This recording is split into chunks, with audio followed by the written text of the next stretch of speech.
Halo, perkenalkan, saya peserta pelatihan dasar CPNS tahun 2021. Nama saya Daniel HS Silelai Eskom, Angkatan 49, Kelompok 4, asal Dinas Kependudukan dan Pencatatan Sipil Kabupaten Deli Serdang, dengan pengampu materi Ibu Nurmayana Siregar SEMSI, dengan penyelenggara pelatihan dasar CPNS tahun 2021 PPSDM Provinsi Sumatera Utara dan LPP Agro Nusantara Wilayah Medan. Di video ini saya akan mengimplementasikan akuntabilitas dan nasionalisme.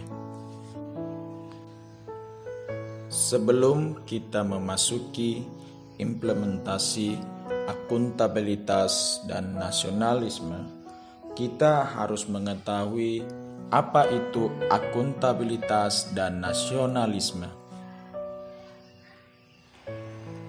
Pengertian akuntabilitas. Akuntabilitas adalah kata yang seringkali kita dengar tetapi tidak mudah untuk dipahami. Ketika seseorang mendengar kata akuntabilitas, yang terlintas adalah sesuatu yang sangat penting, tetapi tidak mengetahui bagaimana cara mencapainya. Dalam banyak hal, kata akuntabilitas sering disamakan dengan responsibilitas atau tanggung jawab.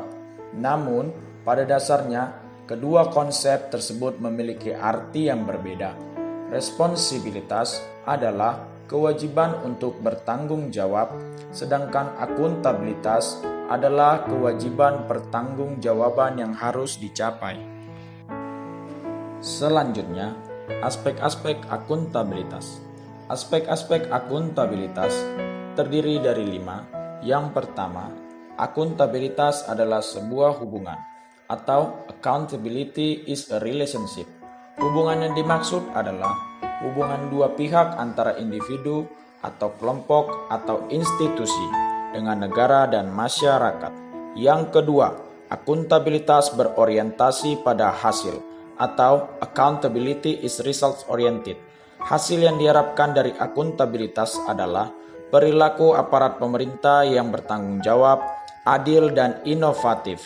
Yang ketiga, akuntabilitas membutuhkan adanya laporan atau accountability requires reporting. Laporan kinerja adalah perwujudan dari akuntabilitas. Yang keempat, akuntabilitas memerlukan konsekuensi atau accountability is meaningless without consequences. Akuntabilitas adalah kewajiban.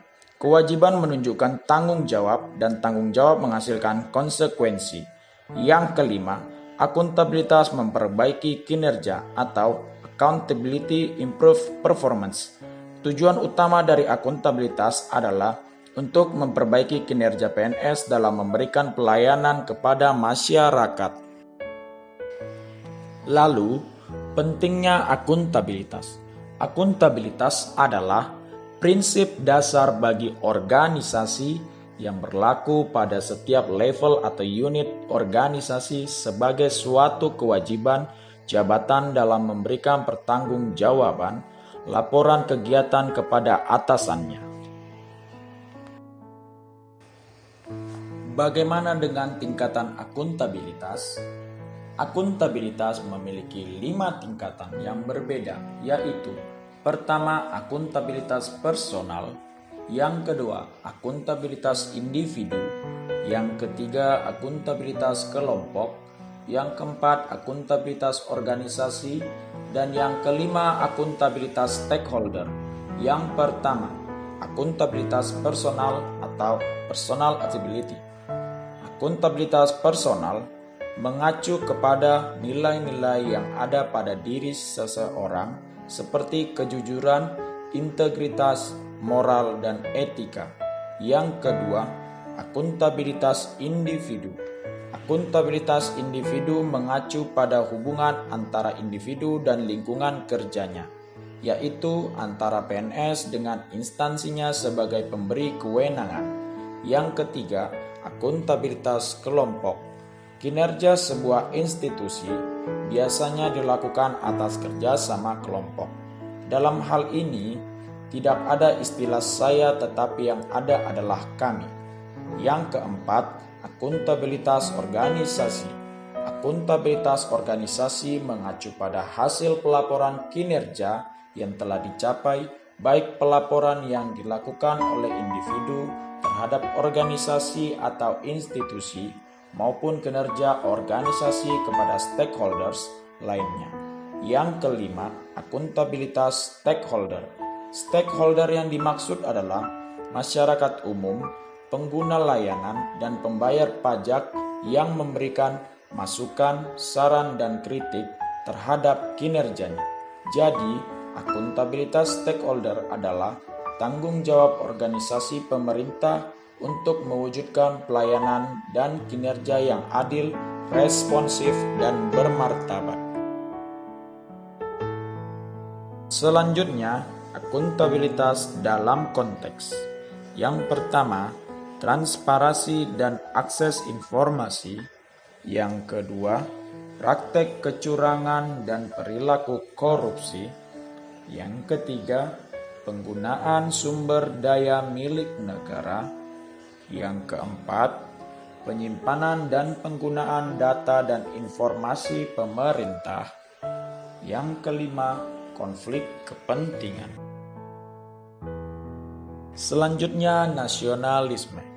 Nasionalisme suatu sikap politik dari masyarakat suatu bangsa yang mempunyai kesamaan kebudayaan dan wilayah serta kesamaan cita-cita dan tujuan. Dengan demikian, masyarakat suatu bangsa tersebut merasakan adanya kesetiaan yang mendalam terhadap bangsa itu sendiri. Nasionalisme terbagi-bagi, yakni cinta pada tanah air, ras, bahasa, atau sejarah budaya bersama. Nasionalisme juga ialah suatu keinginan akan kemerdekaan politik, keselamatan, dan prestis bangsa. Lalu, nasionalisme adalah dogma yang mengajarkan bahwa individu hanya hidup untuk bangsa dan bangsa demi bangsa itu sendiri. Saya akan mencontohkan implementasi akuntabilitas dan nasionalisme. Contoh implementasi akuntabilitas.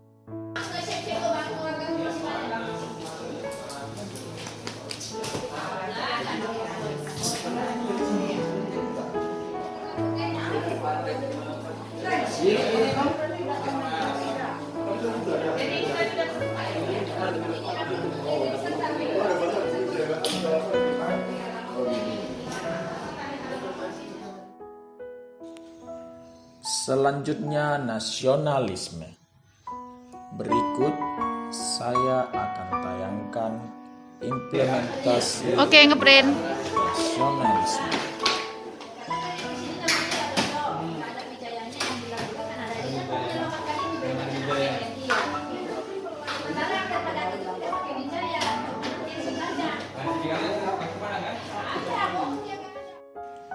Mungkin itu saja yang bisa saya sampaikan mengenai video implementasi akuntabilitas dan nasionalisme. Mohon maaf jika ada kekurangan di dalam video, baik dari perkataan ataupun video tersebut. Terima kasih.